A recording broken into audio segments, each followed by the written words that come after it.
So we are going to go to a new page in Canva. I'm going to type in, you can type in any element that you need. I'm typing in wine glass for this example. Click on one where you can change the color at the top. If you can't change the color, then don't use that one. I'm just going to change the title to wine glass, download it as a PDF standard.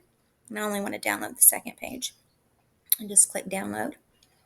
Then we're going to go into Microsoft Word and we're going to insert an image, open that PDF that we just downloaded. So go to open and open that PDF that you just created.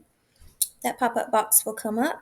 Just click OK, OK again, and then you're going to right click and on that rainbow box right there and bring this image to the front.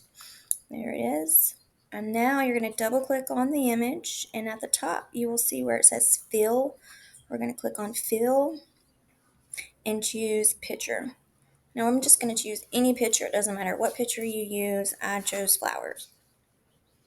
Once you're done with that, you're going to go back to save this, and there it is, PDF.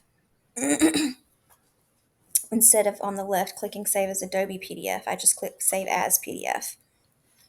So then we're just going to go back into Canva and upload that PDF of the filled in cocktail glass, and it'll be under projects, and there it is. Now you're just going to double click on that and delete or backspace, and that will get rid of, or you can hit that top color option as no fill, and then you'll get your frame.